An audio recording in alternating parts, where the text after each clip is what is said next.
Third act. Scene: the library in Lord Goring's house. An Adam room. On the right is the door leading into the hall. On the left, the door of the smoking room. A pair of folding doors at the back open into the drawing room. The fire is lit. Phipps, the butler, is arranging some newspapers on the writing table. The distinction of Phipps is his impassivity. He has been termed by enthusiasts the ideal butler. The Sphinx is not so incommunicable. He is a mask with a manner. Of his intellectual or emotional life, history knows nothing. He represents the dominance of form. Enter Lord Goring in evening dress with a buttonhole. He is wearing a silk hat and Inverness cape. White-gloved, he carries a Louis XVI cane. His are all the delicate fopperies of fashion. One sees that he stands in immediate relation to modern life, makes it, indeed, and so masters it. He is the first well-dressed philosopher in the history of thought. Got my second buttonhole for me, Phipps? Yes, my lord. Takes his hat, cane, and cape, and presents new buttonhole on salver. Rather distinguished thing, Phipps. I am the only person of the smallest importance in London at present who wears a buttonhole. Yes, my lord. I have observed that. Taking out old buttonhole. You see, Phipps, fashion is what one wears oneself. What is unfashionable is what other people wear. Yes, my lord. Just as vulgarity is simply the conduct of other people. Yes, my lord. Putting in a new buttonhole. And falsehoods the truths of other people. Yes, my lord. Other people are quite dreadful. The only possible society is oneself. Yes, my lord. To love oneself is the beginning of a lifelong romance, Phipps. Yes, my lord. Looking at himself in the glass. Don't think I quite like this buttonhole, Phipps. Makes me look a little too old. Makes me almost in the prime of life, eh, Phipps? I don't observe any alteration in your lordship's appearance. You don't, Phipps? No, my lord. I am not quite sure. For the future, a more trivial buttonhole, Phipps, on Thursday evenings. I will speak to the florist, my lord.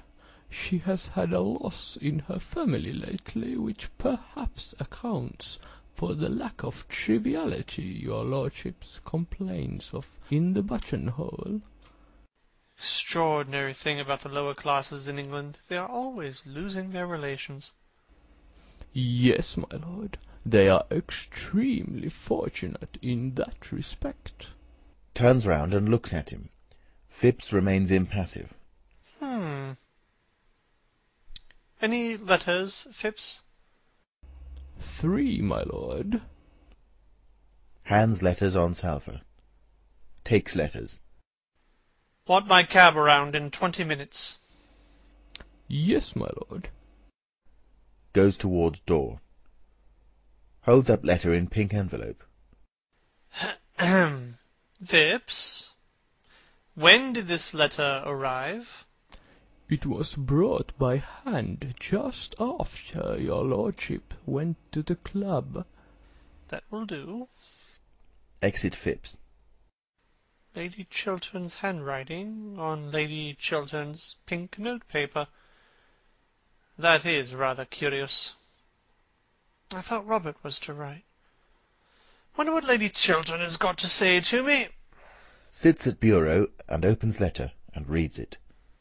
I want you, I trust you, I am coming to you, Gertrude. Puts down the letter with a puzzled look, then takes it up and reads it again slowly. I want you, I trust you, I am coming to you.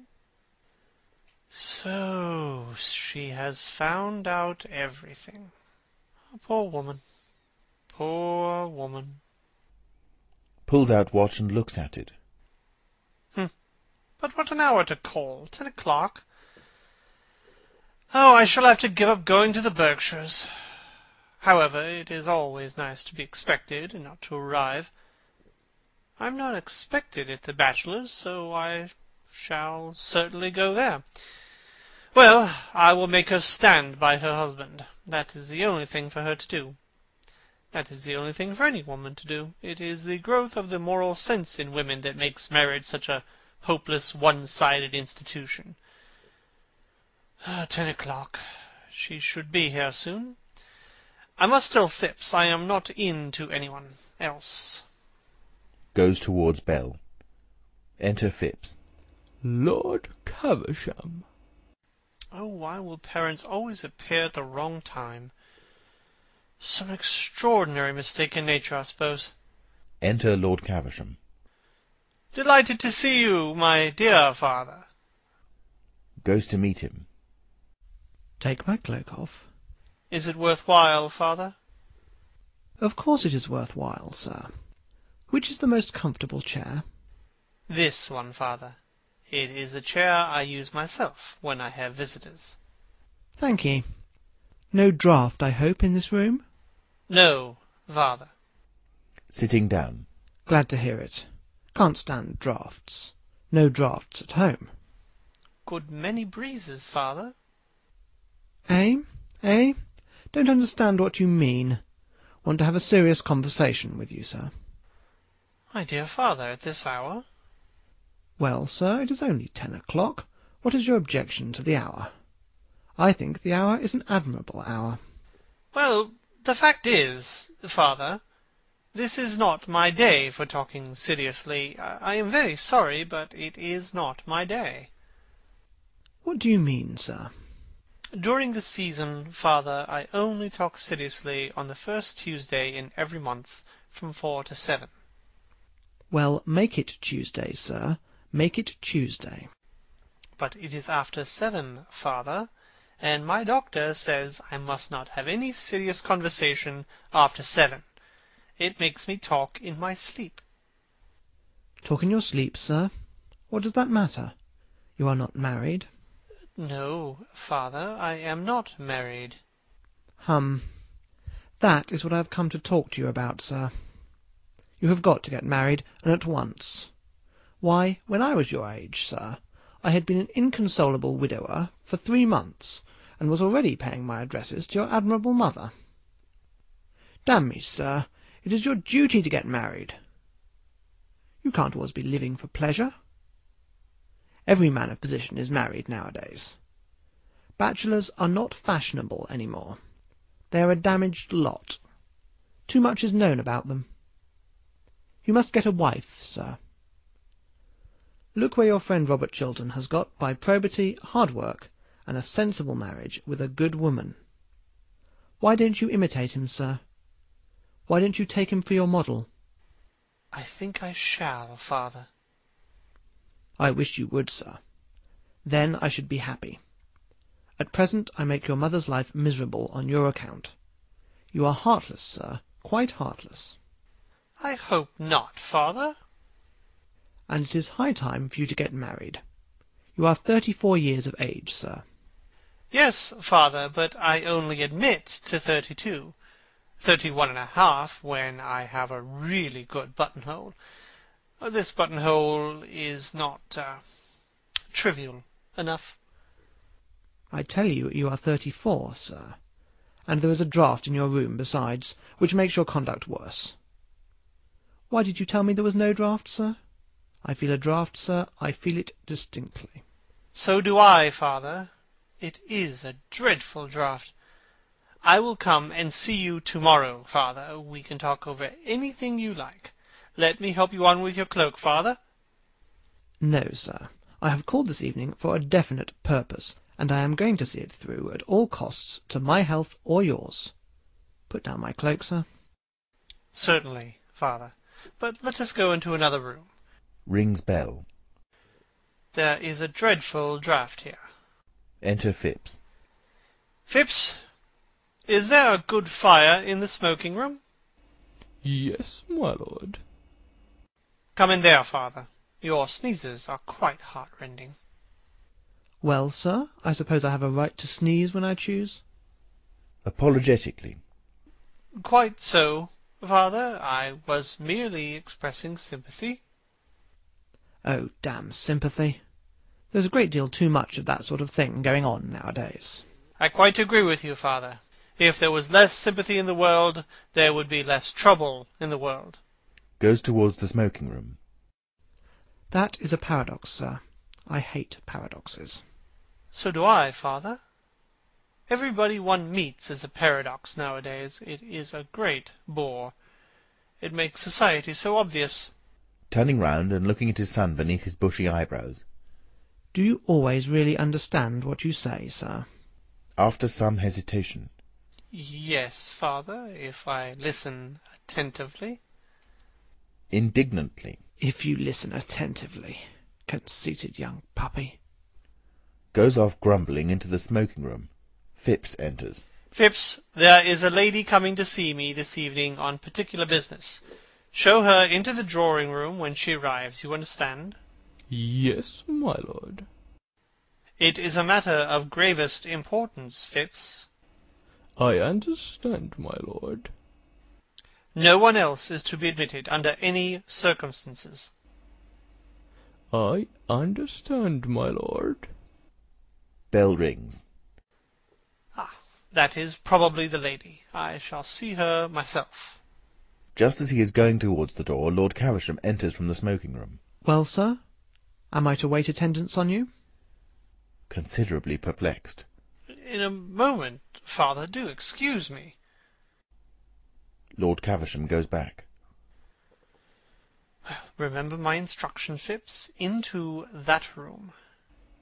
Yes, my lord. Lord Goring goes into the smoking room. Harold, the footman, shows Mrs. Cheveley in. Lamia-like, she is in green and silver. She has a cloak of black satin, lined with dead rose-leaf silk. What name, madam? To Phipps, who advances towards her. Is Lord Goring not here? I was told he was at home. His lordship is engaged at present with Lord Caversham, madam. Turns a cold, glassy eye on Harold, who at once retires. To herself. How very filial. His lordship told me to ask you, madam, to be kind enough to wait in the drawing-room for him. His lordship will come to you there. With a look of surprise. Lord Goring expects me. Yes, madam. Are you quite sure? His lordship told me that if a lady called, I was to ask her to wait in the drawing-room. Goes to the door of the drawing-room and opens it. His lordship's directions on the subject were very precise. To herself. How thoughtful of him. To expect the unexpected shows a thoroughly modern intellect. Goes towards the drawing-room and looks in. Ugh! How dreary a bachelor's drawing-room always looks. I shall have to alter all this. Phipps brings the lamp from the writing-table. No, I don't care for that lamp. It is far too glaring. Light some candles. Replaces lamp. Certainly, madam. I hope the candles have very becoming shades. We have had no complaint about them, madam, as yet. Passes into the drawing-room and begins to light the candles. To herself. I wonder what woman he is waiting for tonight. It will be delightful to catch him. Men always look so silly when they are caught. And they are always being caught. Looks about the room and approaches the writing-table. What a very interesting room. What a very interesting picture. Wonder what his correspondence is like. Takes up letters. Oh, what a very uninteresting correspondence. Bills and cards, debts and dowagers. Who on earth writes to him on pink paper? How silly to write on pink paper. It looks like the beginning of a middle-class romance. Romance should never begin with sentiment. It should begin with science and end with a settlement. puts letter down, then takes it up again. I know that handwriting. That is Gertrude Chiltern's. I remember it perfectly. The 10 Commandments in every stroke of the pen, and the moral law all over the page. Wonder what Gertrude is writing to him about. Something horrid about me, I suppose. How I detest that woman. Reads it. I trust you. I want you. I am coming to you, Gertrude. I trust you. I want you. I am coming to you. A look of triumph comes over her face. She is just about to steal the letter when Phipps comes in. The candles in the drawing-room are lit, madam, as you directed. Thank you. Rises hastily and slips the letter under a large silver-cased blotting-book that is lying on the table. I trust the shades will be to your liking, madam. They are the most becoming we have. They are the same as his lordship uses himself when he's dressing for dinner. With a smile. Then I am sure they will be perfectly right. Gravely. Thank you, madam. Mrs. Cheveley goes into the drawing-room. Phipps closes the door and retires. The door is then slowly opened, and Mrs. Cheveley comes out and creeps stealthily towards the writing-table. Suddenly voices are heard from the smoking-room, and Mrs. Cheveley grows pale. She stops. The voices grow louder, and she goes back into the drawing-room, biting her lip. Enter Lord Goring and Lord Caversham. Expostulating. My dear father, if I am to get married, surely you will allow me to choose the time, place, and person, particularly the person. Testily. That is a matter for me, sir. You would probably make a very poor choice. It is I who should be consulted, not you. There is property at stake. It is not a matter for affection. Affection comes later on in married life. Yes, in married life affection comes when people thoroughly dislike each other, father, doesn't it? Puts on Lord Caversham's cloak for him. Certainly, sir. I mean, certainly not, sir. You are talking very foolishly tonight. What I say is that marriage is a matter for common sense. But women who have common sense are so curiously plain, father, aren't they? Of course, I only speak from hearsay. No woman, plain or pretty, has any common sense at all, sir. Common sense is the privilege of our sex. Quite so. And we men are so self-sacrificing that we never use it, do we, father? I use it, sir. I use nothing else. So my mother tells me. It is the secret of your mother's happiness. You are very heartless, sir, very heartless. I hope not, father. Goes out for a moment, then returns, looking rather put out, with Sir Robert Chiltern. My dear Arthur, what a piece of good luck meeting you on the doorstep. Your servant had just told me you were not at home. How extraordinary.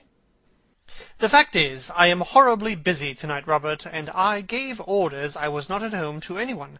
Even my father had a comparatively cold reception. He complained of a draught the whole time. Ah, you must be at home to me, Arthur. You are my best friend. Perhaps by tomorrow you will be my only friend. My wife has discovered everything. I guessed as much. Looking at him. Really? How? After some hesitation. Oh, merely by something in the expression of your face as you came in. Who told her? Mrs. Cheveley herself. And the woman I love knows that I began my career with an act of low dishonesty, that I built up my life upon sands of shame, that I sold like a common huckster the secret that had been entrusted to me as a man of honour. I thank heaven poor Lord Radley died without knowing that I betrayed him. I would to God I had died before I had been so horribly tempted, or had fallen so low. Burying his face in his hands. After a pause. You have heard nothing from Vienna yet, in answer to your wire? Looking up. Yes, I got a telegram from the First Secretary at 8 o'clock tonight. Well, Nothing is absolutely known against her. On the contrary, she occupies a rather high position in society. It is a sort of open secret that Baron Arnheim left her the greater portion of his immense fortune. Beyond that, I can learn nothing. She doesn't turn out to be a spy, then? Oh, spies are of no use nowadays. Their profession is over. The newspapers do their work instead. And thunderingly well they do it. Arthur, I'm parched with thirst. May I ring for something? Some hock and seltzer? Certainly. Let me. Rings the bell. Thanks. I don't know what to do, Arthur. I don't know what to do, and you are my only friend. But what a friend you are, the one friend I can trust. I can trust you absolutely, can't I? Enter Phipps. My dear Robert, of course. Oh, To Phipps. bring some hock and seltzer. Yes, my lord. And Phipps, Yes, my lord. will you excuse me for a moment, Robert? I want to give some directions to my servant. Certainly. When that lady calls, tell her that I am not expected home this evening. Tell her that I have been suddenly called out of town. You understand? The lady is in that room, my lord. You told me to show her into that room, my lord. You did perfectly right. Exit Phipps. What a mess I am in. No, I think I shall get through it. I'll give her a lecture through the door. Awkward thing to manage, though. Arthur, tell me what I should do. My life seems to have crumbled about me. I am a ship without a rudder in a night without a star. Robert, you love your wife, don't you? I love her more than anything in the world. I used to think ambition the great thing. It is not. Love is the great thing in the world. There is nothing but love, and I love her. But I am defamed in her eyes. I am ignoble in her eyes. There is a wide gulf between us now. She has found me out, Arthur. She has found me out. Has she never in her life done some folly, some indiscretion, that she should not forgive your sin? My wife? Never. She does not know what weakness or temptation is. I am of clay like other men. She stands apart as good women do, pitiless in her perfection, cold and stern and without mercy. But I love her, Arthur. We are childless, and I have no one else to love, no one else to love me. Perhaps if God had sent us children, she might have been kinder to me. But God has given us a lonely house, and she has cut my heart in two. Don't let us talk of it. I was brutal to her this evening, but I suppose when sinners talk to saints, they are brutal always. I said to her things that were hideously true on my side, from my standpoint, from the standpoint of men. But don't let's talk of that. Your wife will forgive you. Perhaps at this moment she is forgiving you. She loves you, Robert. Why should she not forgive? God grant it. God grant it. Buries his face in his hands. But there is something more I have to tell you, Arthur. Enter Phipps with drinks. Hands hock and seltzer to Sir Robert Chiltern. Hock and seltzer, sir. Thank you. Is your carriage here, Robert? No, I walked from the club. Sir Robert will take my cab, Phipps. Yes, my lord. Exit. Robert, you don't mind my sending you away? Arthur, you must let me stay for 5 minutes. I have made up my mind what I'm going to do tonight in the house. The debate on the Argentine Canal is to begin at 11. A chair falls in the drawing-room. What is that? Nothing. I had a chair fall in the next room. Someone's been listening. No, there is no one there. There is someone. There are some lights in the room and the door is ajar. Someone's been listening to every secret of my life. Arthur, what does this mean? Robert, you are excited, unnerved. I tell you there is no one in that room. Sit down, Robert. Do you give me your word of honour there is no one there? Yes. Your word of honour? Sits down. Yes. Rises. Arthur, let me see for myself. No, no. If there is no one there, why should I not look in that room? Arthur, you must let me go into that room and satisfy myself. Let me know that no eavesdropper has heard my life's secret. Arthur, you don't realize what I'm going through. Robert, this must stop. I have told you there is no one in that room. That is enough. Rushes to the door of the room. It is not enough. I insist on going into this room. You have told me there is no one there, so what reason can you have for refusing me? For God's sake, don't. There is someone there. Someone whom you must not see. Ah, I thought so. I forbid you to enter that room. Stand back. My life is at stake, and I don't care who is there. I will know who it is to whom I have told my secret and my shame. Enters room. Great heavens, his own wife.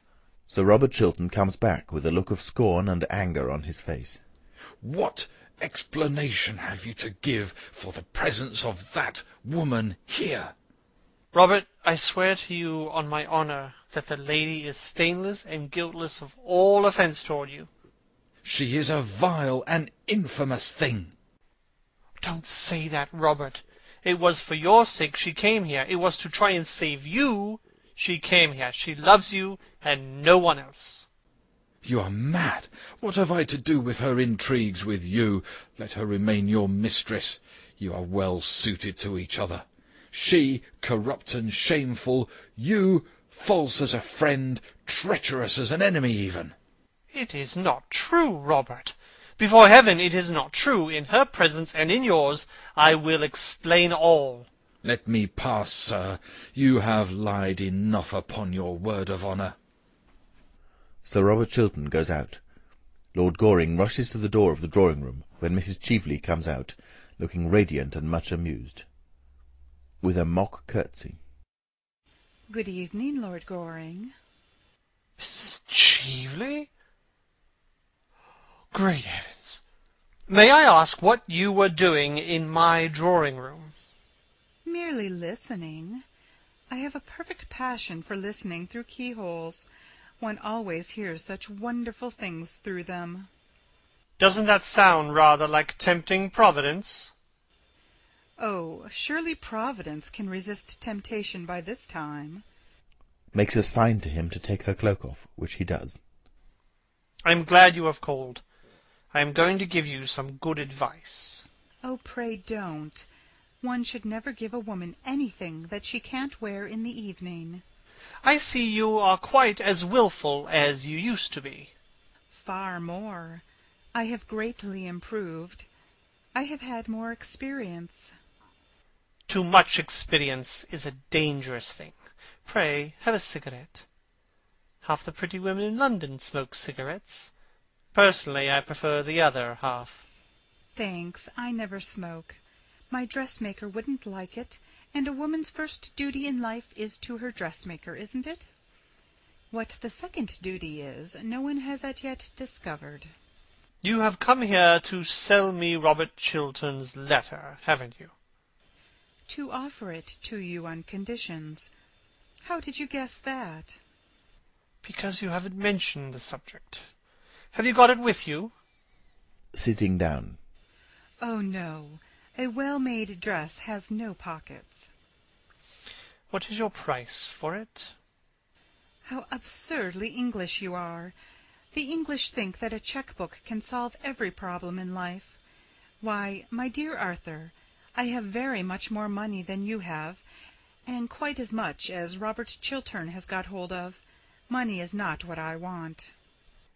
What do you want, then, Mrs. Cheveley? Why don't you call me Laura? I don't like the name. You used to adore it. Yes, that's why. Mrs. Cheveley motions to him to sit down beside her. He smiles and does so. Arthur, you loved me once, Yes, and you asked me to be your wife. that was the natural result of my loving you. And you threw me over because you saw, or said you saw, poor old Lord Mortlake trying to have a violent flirtation with me in the conservatory at Tenby. I am under the impression that my lawyer settled that matter with you on certain terms, dictated by yourself. At that time I was poor. You were rich. Quite so. That is why you pretended to love me. Shrugging her shoulders. Poor old Lord Mortlake, who had only two topics of conversation, his gout and his wife.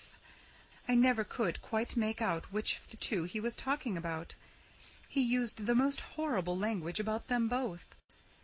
Well, you were silly, Arthur. Why, Lord Mortlake was never anything more to me than an amusement. One of those utterly tedious amusements one only finds at an English country house on an English country Sunday. I don't think anyone at all morally responsible for what he or she does at an English country house. Yes, I know lots of people think that. I loved you, Arthur. My dear Mrs. Cheveley, you have always been far too clever to know anything about love. I did love you, and you loved me. You know you loved me, and love is a very wonderful thing. I suppose that when a man has once loved a woman, he will do anything for her, except continue to love her. Puts her hand on his, taking his hand away quietly. Yes, except that. After a pause. I am tired of living abroad. I want to come back to London. I want to have a charming house here. I want to have a salon. If one could only teach the English how to talk, and the Irish how to listen, society here would be quite civilized. Besides, I have arrived at the romantic stage. When I saw you last night at the Chilterns, I knew you were the only person I had ever cared for, if I ever have cared for anybody, Arthur. And so, on the morning of the day you marry me, I will give you Robert Chiltern's letter. That is my offer. I will give it to you now, if you promise to marry me. Now. Smiling. Tomorrow. Are you really serious? Yes, quite serious. I should make you a very bad husband. I don't mind bad husbands. I have had two. They amuse me immensely. You mean that you amused yourself immensely, don't you? What do you know about my married life? Nothing, but I can read it like a book.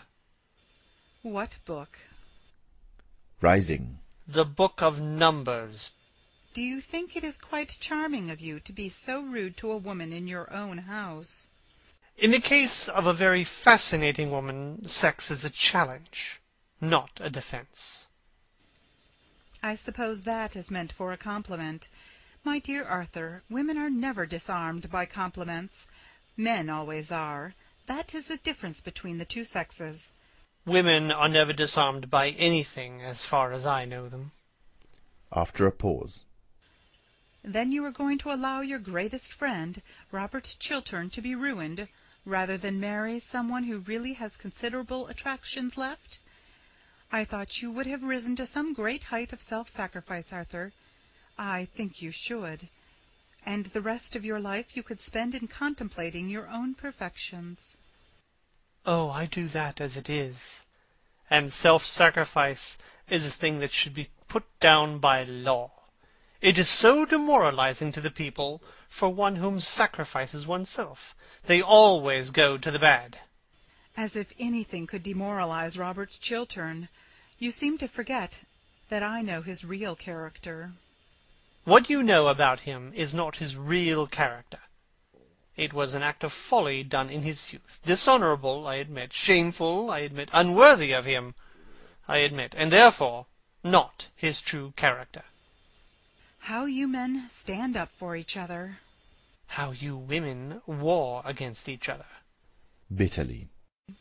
I only war against one woman, against Gertrude Chiltern. I hate her. I hate her now more than ever. Because you have brought a real tragedy into her life, I suppose. With a sneer. Oh, there is only one real tragedy in a woman's life. The fact that her past is always her lover, and her future invariably her husband. Lady Chiltern knows nothing of the kind of life to which you are alluding. A woman whose size in gloves is 7 3/4 never knows much about anything. You know Gertrude has always worn a 7 3/4. That is one of the reasons why there was never any moral sympathy between us. Well, Arthur, I suppose this romantic interview may be regarded as at an end. You admit it was romantic, don't you? For the privilege of being your wife, I was ready to surrender a great prize, the climax of my diplomatic career. You decline. Very well. If Sir Robert doesn't uphold my Argentine scheme, I expose him. Vois tu? You mustn't do that. It would be vile, horrible, infamous. Shrugging her shoulders. Oh, don't use big words. They mean so little. It is a commercial transaction, that is all. There is no good mixing up sentimentality in it. I offered to sell Robert Chiltern a certain thing. If he won't pay me my price, he will have to pay the world a greater price. There is no more to be said. I must go. Good-bye. Won't you shake hands? With you? No. Your transaction with Robert Chiltern may pass as a loathsome commercial transaction of a loathsome commercial age, but you seem to have forgotten that you came here tonight to talk of love.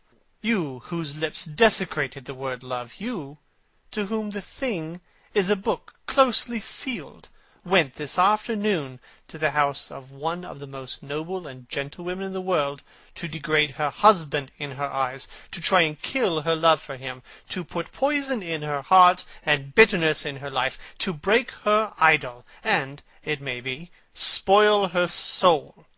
That I cannot forgive you. That was horrible. For that there can be no forgiveness. Arthur, you are unjust to me. Believe me, you are quite unjust to me. I didn't go to taunt Gertrude at all. I had no idea of doing anything of the kind when I entered. I called with Lady Markby simply to ask whether an ornament, a jewel that I lost somewhere last night, had been found at the Chilterns. If you don't believe me, you can ask Lady Markby. She will tell you it is true. The scene that occurred happened after Lady Markby had left, and was really forced on me by Gertrude's rudeness and sneers. I called, a little out of malice, if you like, but really to ask if a diamond brooch of mine had been found. That was the origin of the whole thing. A diamond snake brooch with a ruby? Yes, how do you know? Because it is found. In point of fact, I found it myself, and stupidly forgot to tell the butler anything about it as I was leaving. Goes over to the writing table and pulls out the drawer. It is in this drawer. Not that one. This is the brooch, isn't it? Holds up the brooch. Yes, I am so glad to get it back. It was a present. Won't you wear it? Certainly, if you pin it in. Lord Goring suddenly clasps it on her arm. Why do you put it on as a bracelet? I never knew it could be worn as a bracelet. Really? Holding out her handsome arm. No, but it looks very well on me as a bracelet, doesn't it? Yes, much better than when I saw it last. When did you see it last? Calmly. 10 years ago. On Lady Berkshire, from whom you stole it. Starting. What do you mean? I mean that you stole that ornament from my cousin, Mary Berkshire, to whom I gave it when she was married. Suspicion fell on a wretched servant, who was sent away in disgrace. I recognized it last night. I determined to say nothing about it till I had found the thief. I have found the thief now, and I have heard her own confession. Tossing her head. It is not true. You know it is true. Why, the thief is written across your face at this very moment. I will deny the whole affair from beginning to end. I will say that I have never seen this wretched thing, that it was never in my possession. Mrs. Cheveley tries to get the bracelet off her arm, but fails. Lord Goring looks on amused. Her thin fingers tear at the jewel to no purpose. A curse breaks from her. The drawback of stealing a thing, Mrs. Cheveley, is that one never knows how wonderful the thing that one steals is. You can't get that bracelet off unless you know where the spring is. And I see you don't know where the spring is. It is rather difficult to find. You brute! You coward! She tries again to unclasp the bracelet, but fails. Oh, don't use big words. They mean so little. Again tears at the bracelet in a paroxysm of rage, with inarticulate sounds. Then stops and looks at Lord Goring. What are you going to do? I am going to ring for my servant. He is an admirable servant, always comes in the moment one rings for him. When he comes, I will tell him to fetch the police. Trembling. The police? What for? Tomorrow the Berkshires will prosecute you. That is what the police are for. Is now in an agony of physical terror. Her face is distorted, her mouth awry. Her mask has fallen from her. She is, for the moment, dreadful to look at. Don't do that. I will do anything you want. Anything in the world you want. Give me Robert Chiltern's letter. Stop! Stop! Let me have time to think. Give me Robert Chiltern's letter. I have not got it with me. I will give it to you tomorrow. You know you are lying. Give it to me at once. Mrs. Cheveley pulls the letter out and hands it to him. She is horribly pale. This is it? In a hoarse voice. Yes. Takes the letter, examines it, sighs, and burns it with the lamp. For so well-dressed a woman, Mrs. Cheveley, you have moments of admirable common sense. I congratulate you. Catches sight of Lady Chiltern's letter, the cover of which is just showing from under the blotting book. Please get me a glass of water. Certainly. Goes to the corner of the room and pours out a glass of water. While his back is turned, Mrs. Cheveley steals Lady Chiltern's letter. When Lord Goring returns with the glass, she refuses it with a gesture. Thank you. Will you help me on with my cloak? With pleasure. Puts her cloak on. Thanks. I am never going to try to harm Robert Chiltern again. Fortunately, you have not the chance, Mrs. Cheveley. Well, if even I had the chance, I wouldn't. On the contrary, I am going to render him a great service. I am charmed to hear it. It is a reformation. Yes, I can't bear so upright a gentleman, so honourable an English gentleman, being so shamefully deceived, and so... Well? I find that somehow Gertrude Chiltern's dying speech and confession has strayed into my pocket. What do you mean? With a bitter note of triumph in her voice. I mean that I am going to send Robert Chiltern the love letter his wife wrote to you last night. Love letter? Laughing. I want you. I trust you. I am coming to you, Gertrude. Lord Goring rushes to the bureau and takes up the envelope, finds it is empty, and turns round. You wretched woman! Must you always be thieving? Give me back that letter. I'll take it from you by force. You shall not leave my room till I have got it. He rushes towards her, but Mrs. Cheveley at once puts her hand on the electric bell that is on the table. The bell sounds with shrill reverberations, and Phipps enters. After a pause. Lord Goring merely rang that you should show me out. Good night, Lord Goring. Goes out, followed by Phipps. Her face is illuminated with evil triumph. There is joy in her eyes. Youth seems to have come back to her. Her last glance is like a swift arrow. Lord Goring bites his lip and lights his cigarette. End of Act 3.